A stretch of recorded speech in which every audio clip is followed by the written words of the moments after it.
Allez, bonjour à tous. Une petite vidéo aujourd'hui simplement pour les oiseaux de l'extérieur. Donc vous inquiétez pas, comment il s'appelle, Bigorneau va très très bien. Mais on va laisser les inséparables élever la main pour cette semaine. On va donner des nouvelles de l'extérieur. Donc là je suis chez les inséparables. Donc deuxième tournée, deuxième couvée pour mes inséparables. Donc là, hop, c'est le petit nid à ma cocotte, un petit bébé, vous voyez, voilà, qui est né sûrement aujourd'hui. Là, j'ai 3 œufs chez Pomégranie. Il y a des œufs aussi chez Neige et Bambou. Je vais vous les montrer. 5 œufs qui sont fécondés là. Chez Pomégranie, c'est pas encore le moment d'émirer, mais chez Blanche et Bambou, ils sont mirés, ils sont bons. Et là, j'ai aussi des œufs chez ma petite Opaline qui est dessus. Voilà, je vais pas trop l'embêter. Vous la voyez, elle est là. Hop, je la laisse tranquille. Hop, mince, elle est sortie. Et là, il y a 2 œufs chez Mangue et Panaché. Voilà, donc je vais sortir tout de suite. Vous voyez, ils vont tous très très bien. J'ai enlevé les jeunes. Ils sont tous sevrés. Ils sont dans la pièce d'élevage. On ira après parce que je vais vous montrer aujourd'hui les sexages. Comment on fait les sexages pour les inséparables et pour les padas. C'est la même formule, mais disons que je vais sexer tout à l'heure avec Passion Canari 85. Enfin, sexer, non, c'est pas sexer. Je vais préparer pour sexer, pour envoyer les sexages pour un pada, enfin pour les padas et pour les inséparables. Je vais y arriver. Voilà, mais je vous montrerai ça tout à l'heure dans la partie de la pièce d'élevage. Alors au premier plan, vous avez ma petite Agomoro qui est ici, Fleur, qui pour l'instant, elle est avec son petit chéri, là, le petit vert, mais ça fait pas grand chose pour l'instant. Donc voilà, là, il y a ma petite Yellow qui est ici avec Pi. Ils sont au deuxième tour. Donc c'est pareil, les perruchons sont de l'autre côté ici. Donc pour elle, ça c'est sa deuxième couvée, il y a 3 œufs. Au-dessus, il y a ma petite Cinnamon Patrick, que j'appelle, c'est un ami qui me l'a donné, qui a des œufs, je ne vais pas la déranger plus longtemps, qui seront et qui sont même pas mirés, qui sont bons. J'attends une naissance pour normalement début février. Là, ici, j'ai ma petite Pastel qui est sur des œufs qui sont bons aussi. Je les ai mirés ce matin. Deuxième tournée. Ensuite, là, j'ai ma petite Coriandre qui est sous ses œufs aussi, que je laisse tranquille et que j'aurai à mirer par contre pour l'instant. Et là, j'ai une deuxième tournée. Alors attendez, parce que je vais mettre mon portable un peu mieux. Voilà, c'est les œufs de pada. C'est pareil, c'est fécondé. Donc ben voilà, on attend des naissances aussi chez les padas. Voilà, et là, normalement, j'ai ma Cinnamon numéro 1 qui vient de chez moi par contre là, qui a des œufs aussi. Voilà, mais bon, elle est comme juste commencé à pondre. Il n'y en a que 2, donc il faut attendre. Voilà. Donc, ça donne un petit peu les nouvelles des œufs qu'il y a un peu partout. J'ai mon autre couple de pada de l'autre côté là-bas. La femelle type sauvage noire et mon petit mâle qui est ici, on le voit, Isabelle, qui ont fait des œufs aussi et qui sont bons, qui sont fécondés. Donc j'attends des naissances. Voilà, donc vous voyez aujourd'hui, il y a du soleil, les petites perruches sont à l'extérieur.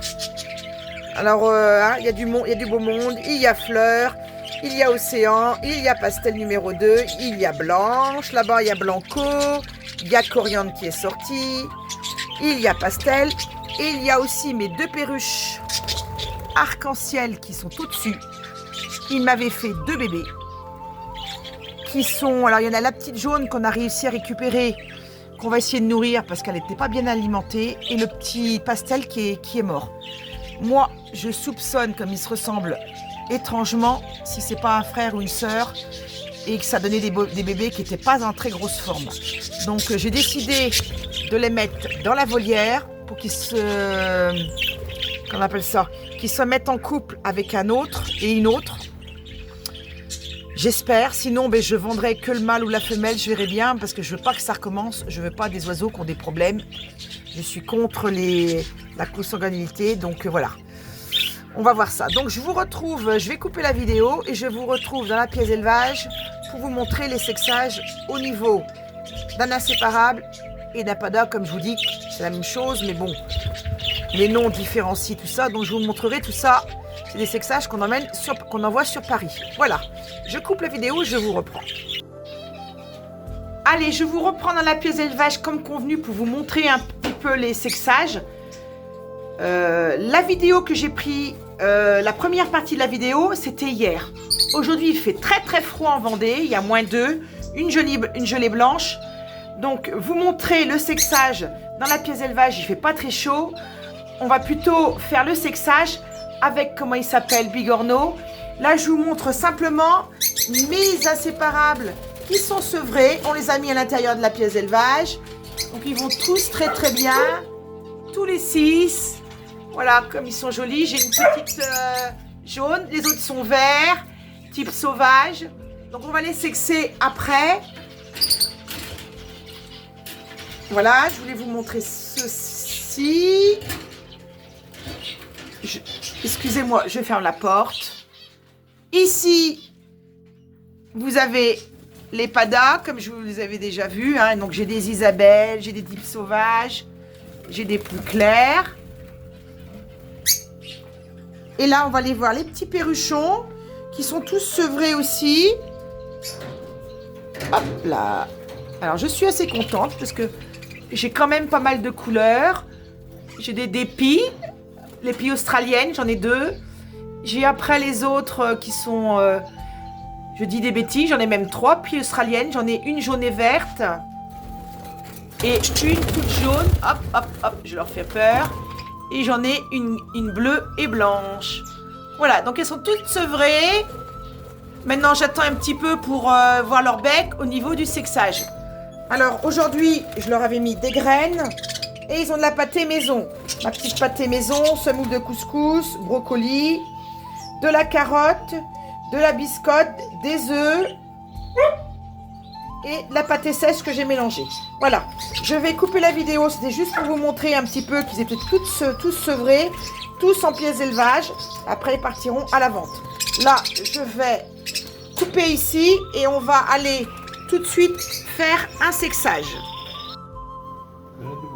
Allez, je vous reprends dans la maison parce que comme je vous expliquais dehors, il fait froid, la pièce d'élevage. On a décidé de prendre Bigorneau, le premier, pour envoyer ses plumes à sexer.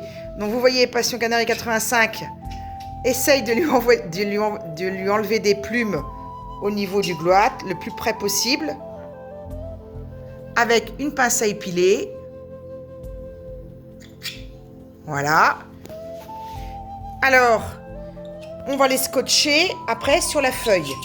Donc sur la feuille qu'il a sortie au niveau d'un laboratoire qu'on a sur Paris, il a sorti la petite feuille. Là, on met 4 plumes qu'il va falloir scotcher, mais le plus près possible de l'extérieur, c'est-à-dire ici de la plume. Il ne faut surtout pas toucher cette partie-là avec le scotch.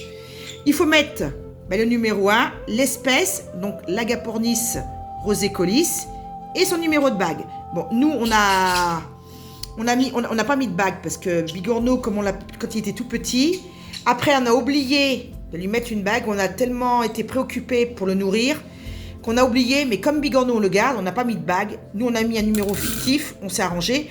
Comme ça, quand on recevra les sexages, on saura si Bigorneau est un petit mâle ou une petite femelle. Voilà, il a fait enlever les plumes. Donc, on regardera après quand les plumes vont être collées. Alors, on fera la même chose avec les PADA. Vous voyez leur nom, hein, je l'ai inscrit. Parce qu'on met le nom français, mais on met le nom latin en dessous. Donc, je ne vous le dirai pas oralement, j'ai peur de l'accrocher. Hein. Donc, ça va rester là. Voilà. Hop. Mon petit infirmier, parce que c'est vrai que je vous montre ça, mais c'est bien souvent mon mari qui le fait. Moi, je fais surtout tout ce qui est nourrissage, nettoyage des volières, donner à manger à mes oiseaux. Mais c'est vrai que tout ce qui a un rapport plus avec le médical, enfin, un peu, on peut dire ça.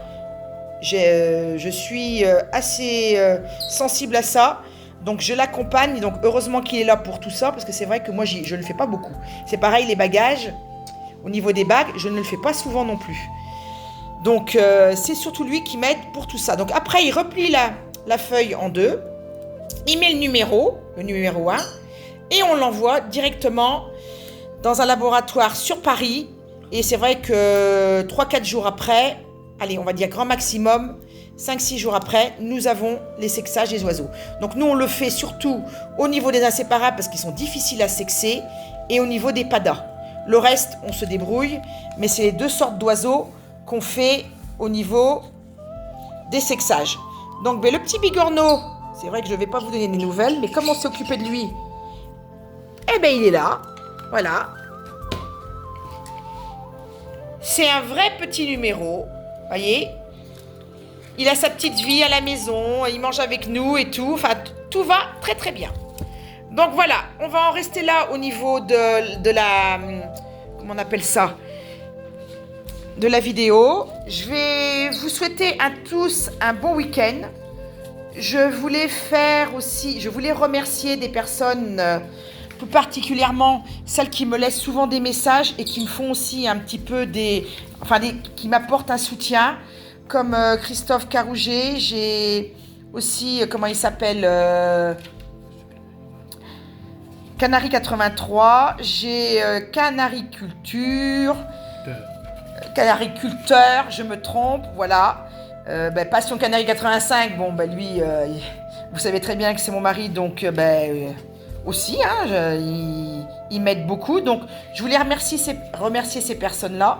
Parce que c'est vrai que sans leur soutien, hein, c'est vrai que ça fait du bien.